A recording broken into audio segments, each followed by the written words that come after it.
Hey guys, Paul McLean here, and we've already. Usually, I want to just be me so I can introduce the guests, and then we have them pop on. But I can see you guys already on already. So we got Samantha and Cass that have joined us today, guys, and just a very dynamic couple. And I met Samantha. We met for the first time.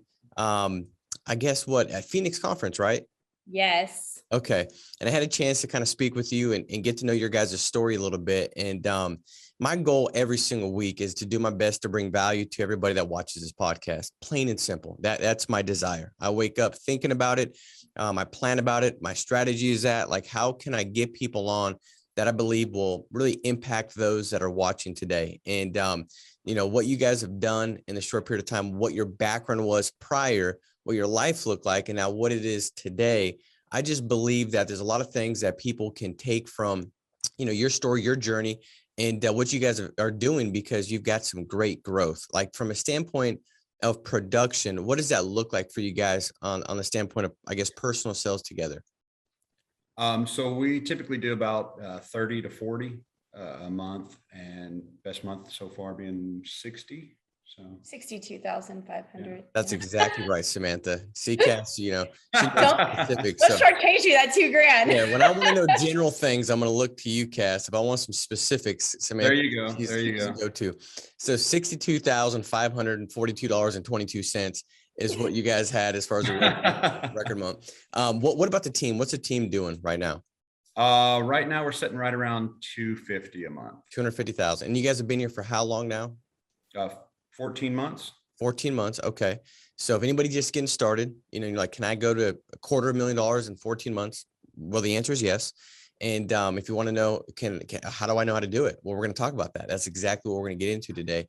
What does that look like? And what are the things that matter most? Because I do believe, Cass, that a lot of people right now, and as we get close to the end of the year, you're doing some things that I think are important to do throughout the entire year, where you kind of sit back and you do some reflection. You look at what you've experienced throughout the year. You look at some things that need to be celebrated and some things that you did well, and you want to write those down, have an accomplishment board. Like, this is what I did well, because it's so easy, if you're like I am, to just continuously beat yourself up and think that you're inadequate, not enough, insufficient. And, you're just basically a minute away from being revealed that you're not good enough. So you want to have that. And then you also want to look and say, what's the crap board? What's the stuff that I messed up and I don't want to do going into the new year? And you want to start to, kind of look at that stuff and then plan as you go into 2020, 2021, or I'm sorry, 2022, and have an idea of what that looks like. And so as we talk today, guys, we really are going to unpack some of that stuff. But before we do that, I want to start with your guys' kind of background, because I think it's very interesting, what you did prior to Family First Life, and then what caused you to look at Family First Life and say, hey, the insurance industry is where I want to go and get my license and attack that thing. How'd that happen? Kind of talk about that. Yeah, so I was an industrial mechanic. I did that for about 5 years and got sick of it and moved on to going to school. And I was working on a pilot's license, doing the professional pilot program at this school. And then they started telling me what kind of money I could expect getting out. And that just wasn't going to cut it. I mean, so we started looking around. Samantha had already had some previous experience with another company, and that seemed the way to go. So she started kind of dabbling in it, and it was pretty successful. So. Yeah, and I would piggyback off that and say our whole marriage, we've been looking, he was in maintenance when we met, and I was a gym owner, and it was going pretty good. Then we had kids and I wanted to be with them more. So he was the primary breadwinner. I sold my business to stay home with the kids. And he said, I kind of hate my job. He had nothing to say when he came home every day. I was like, hey, I've been with kids that don't talk all day. Tell me about your day. What happened? Give me something cool. And he's like, oh, it sucked. I'm like, what? Like, anything cool? No, nothing happened all day. So that's what got him into going to school. And we thought it was we've been looking for this thing that was going to give us the financial freedom we needed in our family, but also didn't jeopardize the time we wanted with our family. So we've been going through all these different careers for the last 7 years, leading up to him going to school and me being in a marketing position at a $1 billion franchise company thinking we were doing all the right things. Like, surely pilots are some of the best paid in the country. And I'm in a, wonderful corporate job. We've got the American dream. And not so much, right? We were slowly still whittling ourselves into debt, even though we had these ideal prestigious, he was in a prestigious school, I was in a prestigious career, and we were just kind of faking it, right? It wasn't real. And our kids were getting dropped off at daycare every day by 7:30. And, I'm paying extra to keep them there past 5 so I can pick them up, and working extra gigs on the side to try to make more money. And I mean, we were just hustling, and it seemed like we were just going backwards always. And that's what we were like, we've got to find something better. And insurance kind of found its way to us. And then Family First Life, I got to give it Cass the credit. He found Family First Life. So I can't take any credit there. Well, Cass seems like he's more of like the analytical one that was like, hey, if we're going to plant our flag in the insurance industry, it's going to be in the right, it'll be in the right environment. It'll be in the right place. And I was talking to somebody the other day, and they're like, dude, I realized how dumb I was, because it took me 6 years to finally sit back and say, hey, this is my career. This is where I'm going to make money for my family for the rest of my life. Am I in the best place? And, because the guy was like, man, I was working for this other company for 2 months. I don't know what I was thinking. I was like, hey, watch your mouth. I was 6 years. Everything you say is magnified on what I did. And so I think that's important to do for anybody that's watching this. It's like, have you taken a step back and really looked at your, where you're currently at? Objectively, is this the best place for you? And I think it's important to do that. And the funny thing, Samantha, is when you're talking about like, when Cass would get home, you're like, I've been, talking to kids that don't talk, can you tell me about it? The other day I got home and my wife was like speaking a weird language, like her words were all obstruct and stuff. And I was like, what the heck is that? She's like, don't judge me. I've been talking to 3-year-olds all day, and Yes. it's kind of funny. But, as you look at, finding, I wonder how many people like have been given this script of what they believe success is, right? What they believe will fulfill. And then they get to a place maybe in that journey where they look up and they think, what I thought wasn't, and that's kind of what I think. It sounds like you guys were at that place where you were doing the things, you were active, you weren't lazy, you saw things, you had goals, you were planful, there was strategy, and you were getting after it, but you were left kind of feeling depleted, and this is not enough. Like, there's got to be something more. And then you looked at FFL, the insurance industry, and you found it, which I think is pretty cool, because some people look and they entertain it, but they never take action. In order to get that fulfillment and the joy and what really is going to replenish you, that's where execution lays. That's where execution lies. And so I think that's such an important thing. So you guys found FFL. What was the family dynamic looking like, as far as the kids? You guys have some kids and stuff like that prior. And then what does it look like now? And what has that meant for you guys as a family? So prior, like I mentioned earlier, our kids were either with a babysitter or with a nanny or at a childcare facility, which was really hard because anybody that's tried to find childcare that's really good. And number one, it's hard to drop your kids off no matter what. And then 2, like trying to find a place that you can really trust all day long blindly, that your kids are going to be nourished and protected, is so stressful. And we went through multiple places and bad experiences and all kinds of things with our kids throughout the time before we found Family First Life. That was really hard on us. I mean, lots of setbacks where we picked up our child and she was speechless, and our kids are not speechless. Let's just say that. So I think our life before was really, really different in that perspective, is our kids were being raised by other people. And then in the evenings, we're just hustling to get ready for the next day, right? You're home, you're doing dishes, you're doing, resetting lunches, resetting everything. And then again, trying to make side money when we can in the evenings. And it was just like, we only ever got the weekend to barely relax. And when we're relaxing, I never felt relaxed. I always have this moment, because there was always this looming feeling of, we aren't making enough. We're going to, like, this won't be enough. We're not saving for retirement. We're not going to be planning for college. We're not setting ourselves up in any real way to make good money at this point. We're going the wrong direction. And it was so stressful. And when we got with FFL, like, I have that first weekend after we made sales for like 2 or 3 weeks, and it was September. So we were planting. It was a weekend, and I was out in the garden, which I don't do. I had time all of a sudden. and I was just planting, and all of a sudden I literally felt the weight lift off my shoulders. I don't know if it was a God thing or what, but like I all of a sudden took a breath and I was like, we found it. We have enough. Enough is here, and we're going to be able to do everything. And now our life with the kids, we get to choose everything. We choose the exact path for every single kid individually. Two of them go and do a little bit of like a daddy daycare kind of or thing out of with some teachers that we love. We love the school. Great. They nourish them and they're wonderful people. And that gives me time to homeschool my daughter. And she is literally light years ahead because of what time I get with her. And then we work our business during the day. And I mean, our kids can do what they want. Like, we're not worried about paying for sports when they're there. And we're not worried about wanting, Winifred wants to do violin. We can pay for that now. We can do the things we want to do. And our kids are with us. As a family, we're together most of the time. I mean, honestly, the only time we're apart is if we're running appointments, and one of us is always with the kids, which is what we were ultimately trying to accomplish in the beginning, was financial freedom and family freedom at the same time. Yeah, that's such a great thing. And I think sometimes people think you have to give up certain things to get others. And sometimes you don't have to. You can have both, and that's what you guys have done. You've been able to create more time with the family, more time with the kids, and also have breakthrough financially where you're not slowly slipping into debt that, I don't know how to get past this. This is what it is. This is income. This is expenses. This is how we live.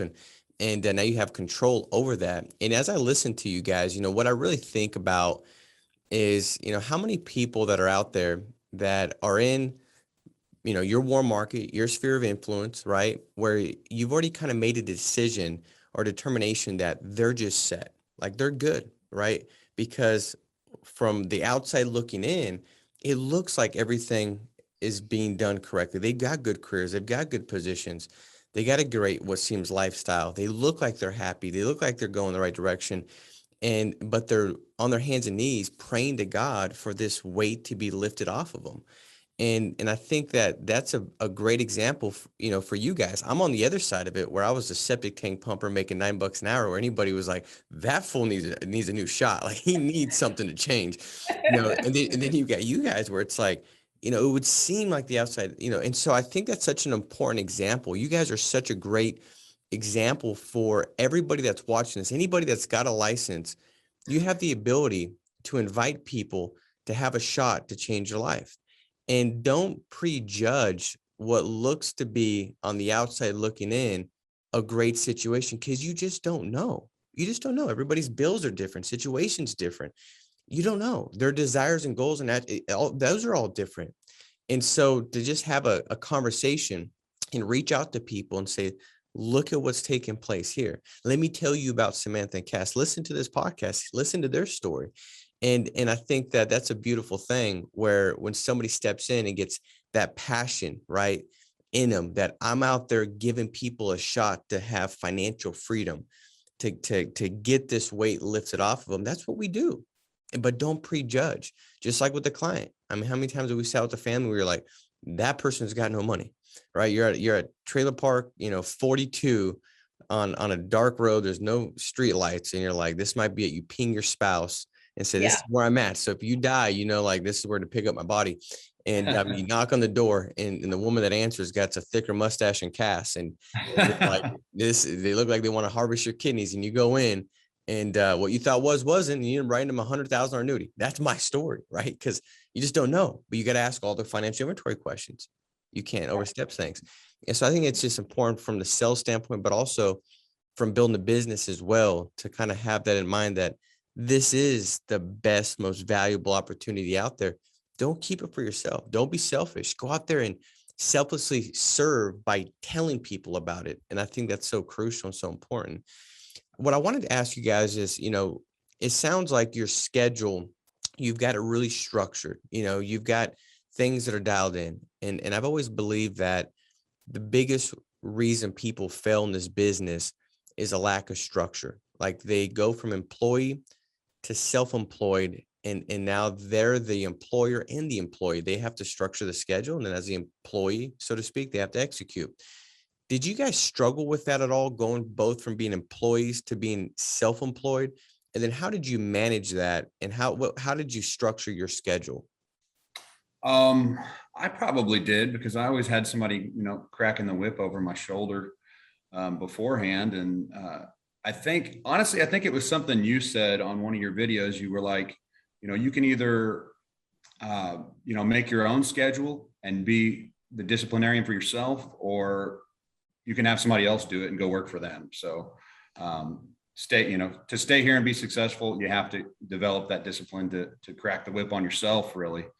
Samantha is the schedule wizard between the two of us. She loves making a schedule. So, but kind of what we've learned to do is mainly I run appointments during the day, take care of some of the door knocks that she hasn't been able to get a hold of on the phone. And then in the evening, she'll do her phone appointments. So.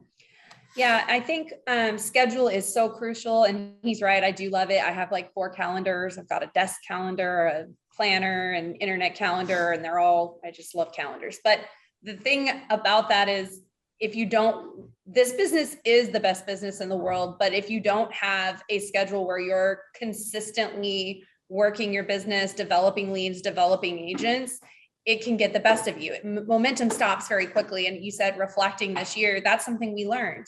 Halfway through the year, we were having an awesome year, and summer hit, and we let the ball drop in July, like big time, from a production standpoint, and even just managing the team. And it really hurt our growth. And we learned a lot from that, as far as how far we were out planning. And I mean, I planned about a month out. Now I'm planning 3 months out. And Cass and I sit down and have a strategic planning session at least once a month now, to say, what are we doing right? What are we doing wrong? What do we need to increase? What are our goals, to make sure we're on schedule? We're actually having one today for the next 3 months, and talking a lot about convention and how we're going to be training our people when we're there in February. And of course, it's just December now. I think that has been the biggest thing for us, is being very intentional about what we want to do. And for anyone coming into the business, I also feel like when I told people about it, we were just like you were saying, we didn't want to be selfish about the business. 3 months in, we were like, we have to tell people about this. That's like the steward thing to do as a godly person. Us not sharing this is literally a sin. Like, for us not to create this opportunity for people, to us was like really bad. It made me feel badly in my soul. And so that's, great. But then when you add in caring for agents on top of everything else, that's a whole other layer of responsibilities in your day, outside of just dialing and setting appointments and seeing families. And so I think what I've personally done, we build a block schedule. It starts at 6 a.m. and every single activity we have to do is in that schedule, whether it's calling recruits, following up with agents, agent touch points, dialing for our own appointments, family time. Anything we have to do specifically with the kids is scheduled in to a time frame, and we stick to it. And I check mark everything off, and that makes me feel good, but also holds us accountable. If we get to the end of the week and we've done everything, we can take a breath and say, okay, we're on track. And then we have our strategic touch points to say, okay, how do we improve this next month? What are our goals? How much do we need to produce? Who are our agents we need to focus on? Who's coming into the system? And it keeps us accountable and growing. But it's hard work. Anyone that doesn't think it isn't is crazy, right? Like, this is not hard, but it is hard work. You have to put in the long hours. We're available on our phones. We take calls from agents till 11 p.m. and our kids get it, right? Like, sometimes the call comes in during dinner. All right, mommy's got a call. Like, they know, like, it's an agent. Everybody's got to be quiet. Risk assessments are coming in any old time of the day. Kids understand what's going on, and it's a family business. It's kind of cool. I mean, That's honestly, awesome. it is. But I think it all starts with the schedule and everybody being on the same page about the goals. Because if any one person in your family isn't on board with you in that schedule, it makes it a lot harder to stick to and discipline. That is so good. I mean, what you just said, if everybody could get that, I promise you 2022 is going to be so much bigger than you could imagine. I mean, that stuff is essential to grow this business. It's essential to take it to the next level. And I think it's essential to not trip up and then go down the wrong path that leads you to eventual failure in this business. That stuff was so good. I mean, there's just a couple things I got to unpack there, Samantha. Like, that was really, really good. First of all, I love your perspective on, like, hey, I'm God-fearing. If I've got something that's phenomenal, I've got a gift, it's my duty to go out there and my privilege to serve and let people know about that.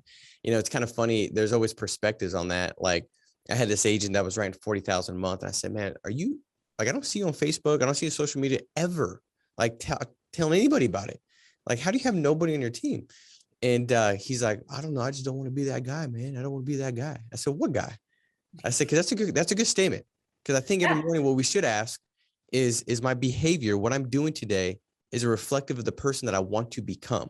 Because the person you are today shouldn't be the person that you're excited about dying with in the next 20 years. We got to progress, right? We're never going to be perfect by any means. Jesus is the only one that's done that. But can I get a little better every day? And I said, what if you had like the cure to cancer? Like you had the cure to cancer. Would you be like, I don't want to be that guy that tells people about it? I don't want to like them to think like, oh, he's braggadocious. He's just telling everybody that he's the man that found the cure. He said, well, you put it like that. And I said, well, how else you put it, dude? You got the cure to financial, hardship. You got the cure to not having enough time for the kids and doing certain things and being available. You have the cure to these things. Let people know about it. You've experienced it. Heck, you're making $50,000 a year as an HVAC guy. Now you're making $50,000 a month. That's a big deal. And you're not that sharp. He's like, that's true. And I was like, I know it's true. I work with you and I ain't that sharp either. So I can tell you that. And it's not judgment because I was pumping septic tanks, dude. Like HVAC is a one up, Yeah. But I think that's important to keep that perspective, right? Because if we lose a perspective, like, there's always sacrifice involved. And I'm not trying to preach to you guys at all, but like, scripture talks about Jesus, he sacrificed everything for the joy set before him. He kept the joy before him. Right. And that was, to do what he did on the cross for salvation and be seated on the right hand of the Father. But for us, what's the joy before you? What's that joy look like? Right. And if you keep it before you and then you involve your family and people that are close to you and let them know, like, this is why I'm sacrificing. This is why I got to get up. And you can turn it for such a great thing. It's kind of cool. Like, Cass, when my phone rings and, I could be at dinner or wherever else. And my, Penelope will say, Daddy, do you got to go help them? It's just like, I mean, I don't know how to put that, like what that does for her as well, where she knows like I'm going to serve that person and help them. Not because I'm anything great, but because I've not quit in the last 14 years. And I've, figured out how to write 40, 50,000 because anybody can do that and how to build a business. And now I get the privilege to go out and serve somebody like I was served by Sean and so many others before me. And I think that's such an important thing to have your kids and everybody included in, like, this is the schedule, this is the sacrifice, and this is why. Because you're going to sacrifice regardless. It's just what's your sacrifice, right? You can say, well, I'm going to work less. So my sacrifice is I don't have to sacrifice all this work and time. Well, you're going to sacrifice the options and choices of what you can do and what you can give back and how you can serve financially and impact ministries and do whatever you want to do. If you are passionate about this or that, you can't give if you ain't got. And you're not going to be able to go out there and find the freedom and do these things and create the memories. And so that's what's the trade-off, right? But we always have to keep the joy before us, because if we lose the joy before us, we'll stop. We'll stop the sacrifice, because in our mind, it's not worth it. It's not worth doing that. It's not worth being disciplined and having to be the one that structures a schedule. Because be clear, Cass, right? Was it easier just to kind of have somebody snap the whip and tell us what to do? Oh, yeah. Of course it's easier. I mean, like, it's easy. Now, the truth is you do have Samantha, which it sounds like she's the one that snaps the whip, She does crack the whip every once in a while. Yeah. Like, hey, this is the schedule. I put it in place. Let's go, which is a good thing. But it is easier. But what's the hard though? You got to choose your hard. It is easier to have someone tell you what to do, but then what's the hard that you're left with? Right now, you can't decide to go to that game or do this thing or do that thing if the schedule doesn't permit it. You can adjust it, adapt it to do certain things. And there's so many different things that come with that. And I think that's so important. And so as you guys look at, structuring your schedule and putting that all in place, how did you do that? Did you just start with big blocks? Did you start with family stuff and then dialing? Can you kind of break that down, Samantha, and how you did that? Because I think that's the first step. Because like Cass, does it feel pretty good knowing what you're going to do throughout the entire day? Like having that structure, does it feel good? Yeah. I mean, I don't have to kind of wonder. I mean, That's what I mean. It sucks you to know, want, like either you take control of your day or your day and circumstances will take control over you. right. And so if you've taken control of your day by scheduling it, now you just got to go execute, just go to work. That's the easy thing. I want to kind of be mindless and knowing like, okay, from this time to this time, this is my activity and nothing else matters. That's the priority at this time, because you've already stepped back and said, what's my priorities? Let's time block them. And then what's my distractions I can creep in? Let me remove those and then let me execute. It feels good. Discipline equals freedom. So kind of talk about this, Samantha. Like, how did you put that in place? How did you time block? In the beginning, we did the best practice schedule just to start. So full dial days, Mondays and Thursdays. And then we ran Tuesday, Wednesday, Friday, and then Saturdays if we needed to. But again, like, to be honest, what was important to us was some family time on the weekend. So our goal from day one was to book 10 appointments minimum per run day and try to finish Friday. So we would have 30 appointments within the 5 days of the week. And then we would try to take our weekends off when we could. If we had to, we would door knock. And we started from that, right? Like everyone that's successful in this business, the key, Jack, you told us, like, you've got to sell 30,000. Back when we started, it was like, get to 20K, right? Now it's like people are hitting crazy numbers. But a year ago, you were pretty cool if you could do 30K. And so that was always our goal, 30 appointments a week, every week. And if we can hit that, then we'll be good. We tried to prove the system wrong in the very beginning, just to make sure it was the right fit for us. We still, coming from other company, we're a little bit skeptical. So we invested big and we adopted the system exactly the way it was meant to be done. And I mean, the numbers followed, right, immediately. So we never sold less than 6,000 in a week from the very beginning, just following the system and investing in our leads every single week before our dial days. And then I would dial in the beginning. I was focused. I did most of the dialing and running in the very beginning because I had a little experience and we just wanted to make sure we got traction. Then Cass kind of adopted in as we went in the first few months. But I dialed 8 o'clock to 10 o'clock at night if I had to, until I had 20. I never cared about how long it took. It was 20 appointments for the next 2 days and then 10 on the Friday minimum. And I usually end up with 15 on Friday. So we were running 35 appointments. And then, like it was December 9th, and Andrew always makes fun of it because I think that's like FFL birthday or something. But that was the day we decided. I was like, dude, we have to recruit. We have to build this team. We have to show people the business. And so we were only 2.5 months in when we started adding in interviews and adding in ads and calling and texting at people and trying to get people into contracting.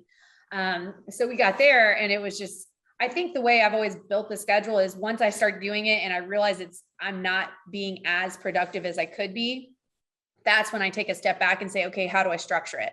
So we had the game plan from FFL and the best practice for production.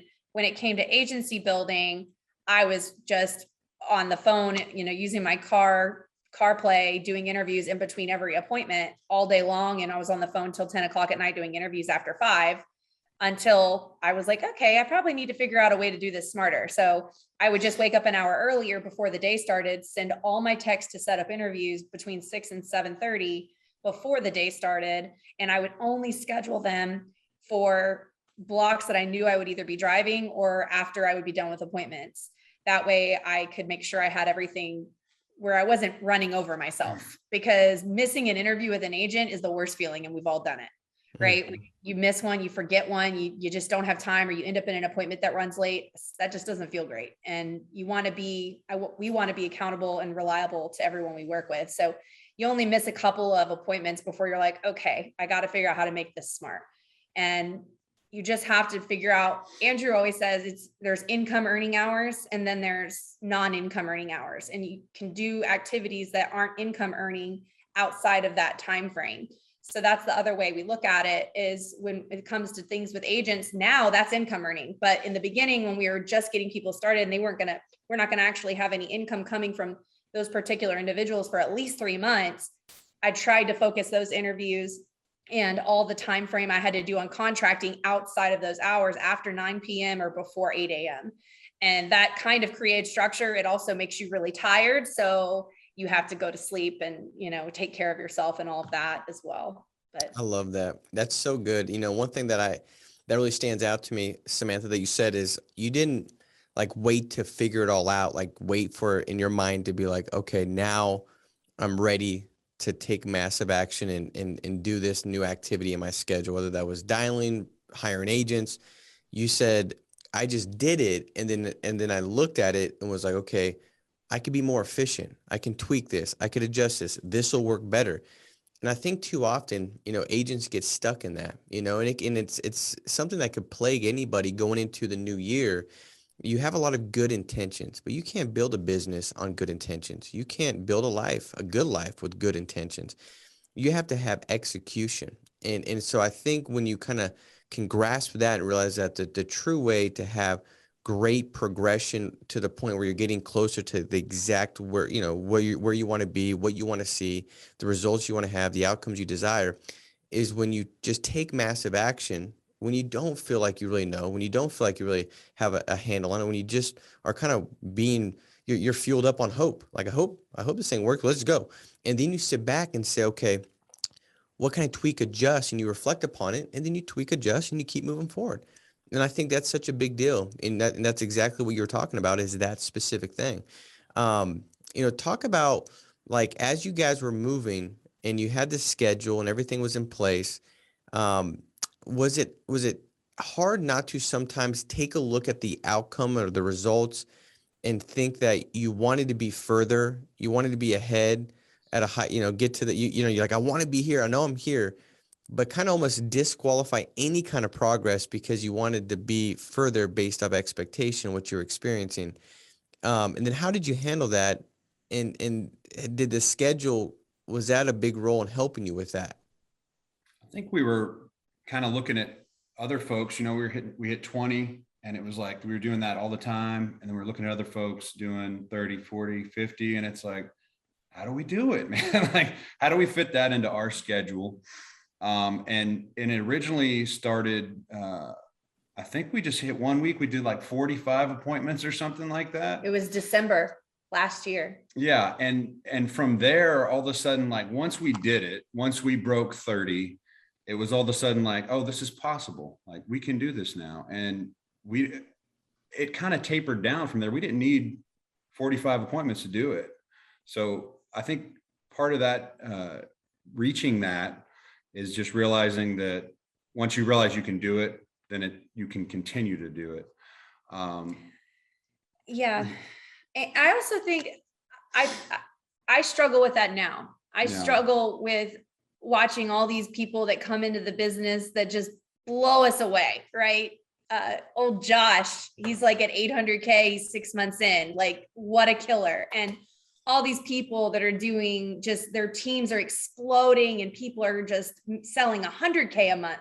I mean, I want to do that so badly. And I compete. We both do. I think, especially with all the social media that we do as a company, it's in your face all day, everybody's success, which is so exciting in the beginning because you're like, I'm going to get there. But then you do become very competitive, and it can be self-deprecating. And I've talked a lot.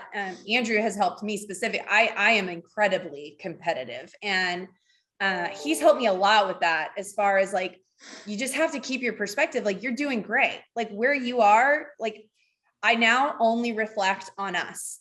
Like, 1 year ago, where we were, right? We ran a crazy Christmas schedule. I ran all the way up till December 24th.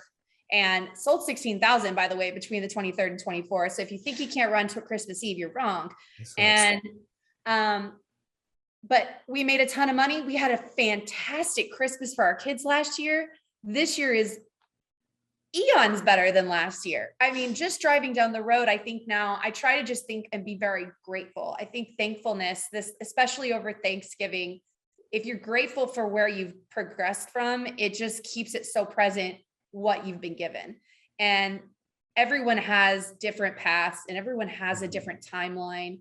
And you're right, you can't wait for things to come your way. And there is no perfect time to start recruiting or investing in your business. You have to just do it and put that positive pressure on yourself that you'll perform to make the bills happen. So we started recruiting and we put money into recruiting very fast, and the people started rolling, and then we were overloaded.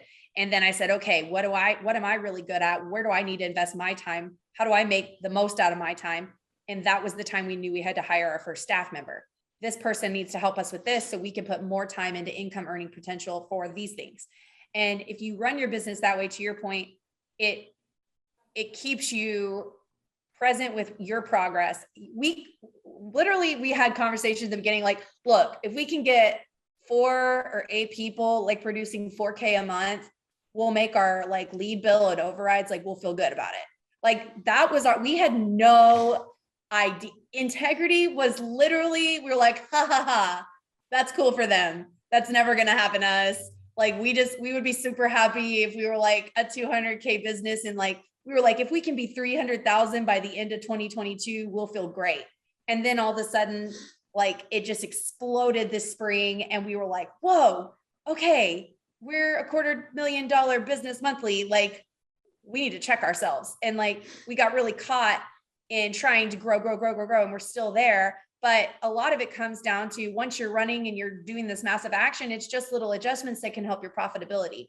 And it's looking inward and thinking about it from like that grateful perspective. Like you guys wouldn't know that. I mean, if you've seen our other podcasts, you would know, like we came into this business, not just from other business, like we mentioned debt, but we have a large amount of student debt, credit card debt. It's 6 figures and we still have it. And that is our challenge. And that is one of our whys, not our strongest one, honestly, but it is something we've challenged, but we literally, we should be in bankruptcy. You know what I mean? Like any given day, we really should have just had to file bankruptcy and start it over and whatever. But this business has actually given us an opportunity where right now, with the guidance and the mentorship, whenever I get frustrated, I look to my mentors, Jack, Andrew, you guys, and that's the people that have already done this. And they say, hey, like, take a step back. Like, you're okay.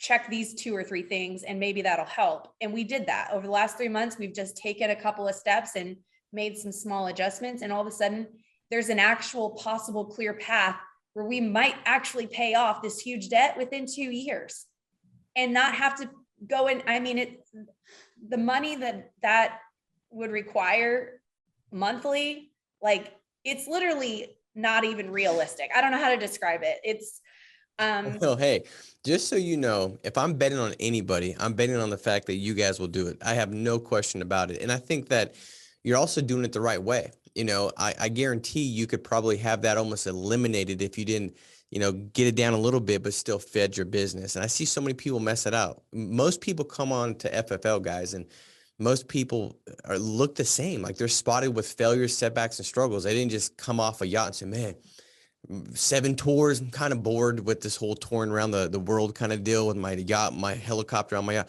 I'm going to join FFL. Like typically there's some kind of like struggle, setback, debt, things like that take place. But I think some people that really stunt their growth, they try to fix the whole debt because they have the ability to make unlimited income with this license and building their business, that they shortcut the growth by putting it all towards the debt and trying to clear it off in 4 or 5 months. And now they don't have the staff they could have. They don't have the recruiting dollars being spent the way they can.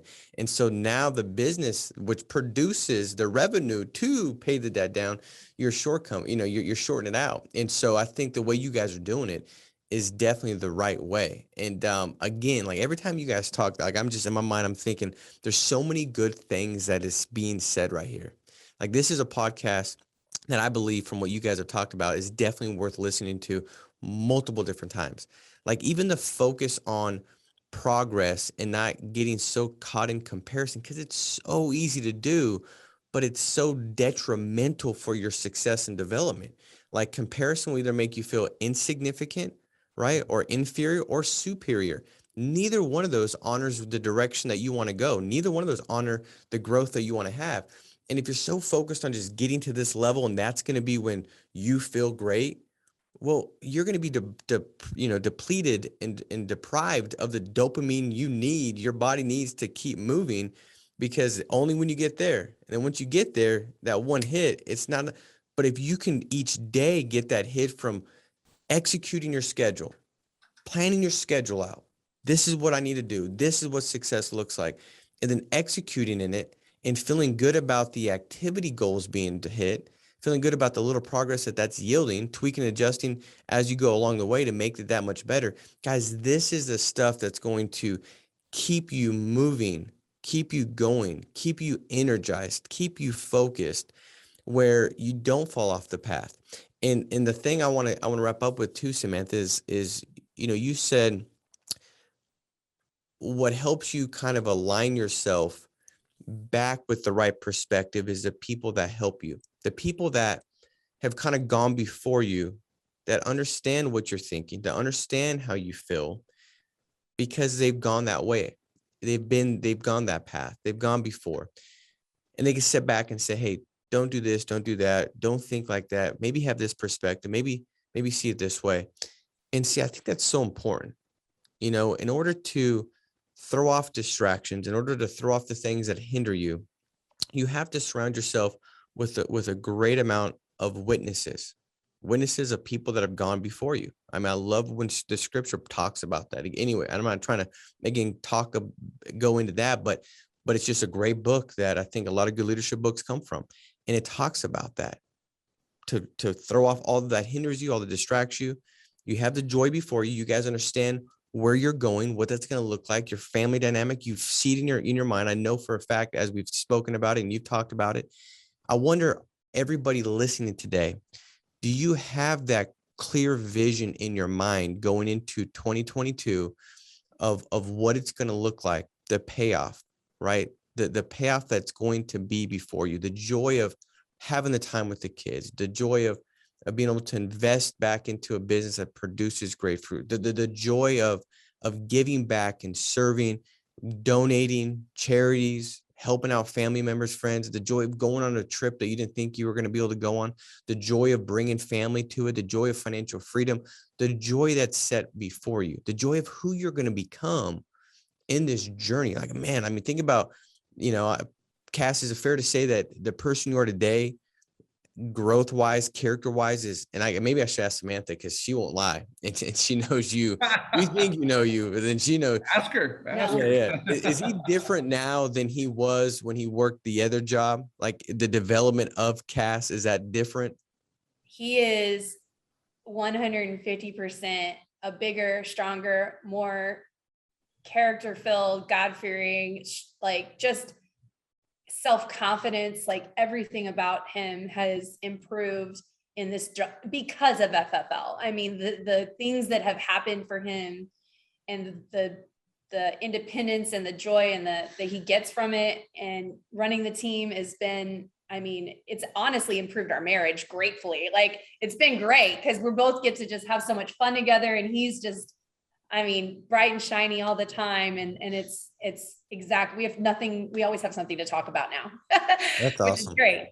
Well, and I think that this business gives you an opportunity to develop and become, what God's called you to be. Like, some environments doesn't allow you to do that. And here it's a lot of personal growth and development, a lot of dealing with adversities and struggles and perspective and keeping your mind right and helping your focus and dealing with distractions, all these different things that helps you become better in every role of your life. And so I think it's pretty exciting. And it's I love your guys' story. I love how you guys are working this out and building a business together. And for some of you are like, well, I don't have a spouse that is in the business with me. Well, hey, me and my wife, we tried to do the business together. And about 3 weeks in, we're like, okay, do we want to stay married, or do we want to build a business? Because we just could not, we could not do it, and it's been fine, because everybody's got a different thing. And just like you said, Samantha, everybody starts with something different. You can't compare yourself to whoever, because you don't know. Heck, he was in the business 7 years prior and had developed from 7 years of being in the business. and didn't work a job, but was in this self-employed business. So what he started with was different, right? Everybody's got a different path. Everybody's got different things to go through, but the one It works the same, right? works Like the same. the joys in front of you and the results for 2022, what you want, you have to visualize that. Like, then you have to think, okay, what's it going to take me to get there? And am I willing to do it? And that's the difference. And it's so worth it. You know what I mean? And it's one of those things where you can't, it doesn't even make sense saying it. It doesn't even matter to say it. You have to experience it. So for all you that are right now, you're caught in this sacrifice, man, I'm giving this all and I don't see the progress I want. Well, maybe the character that's necessary, needed to hit that promotion, to hit that higher income, to hit that level of VP or whatever you're looking to get to, maybe the character is developing.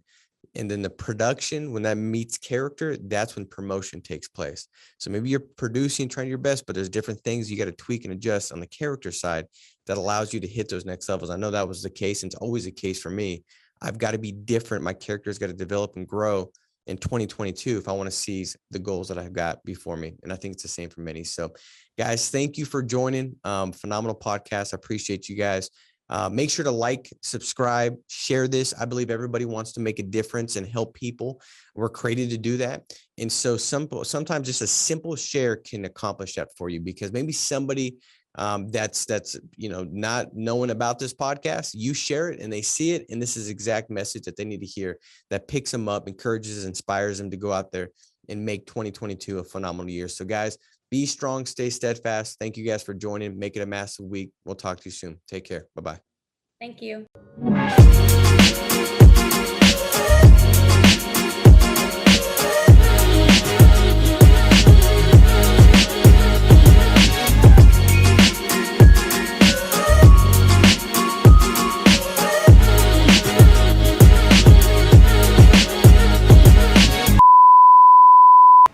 What's going on, guys? We are giving away, once again, $250 in lead credit. If you commented on last week's video, which is playing right here, you're automatically entered to win. So what are you doing?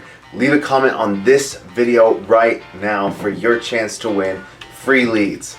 Free leads are the foundation of your business. You want to win them. Without further ado, let's go ahead and see who won last this week.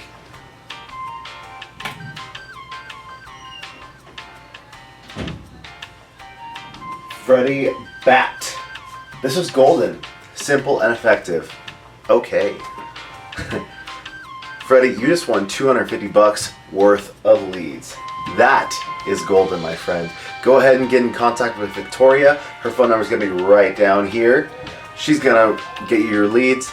Guys, it's that simple. Go ahead and leave a comment down below for your chance to win this next week. We'll see you next time, guys. Take care. Bye-bye.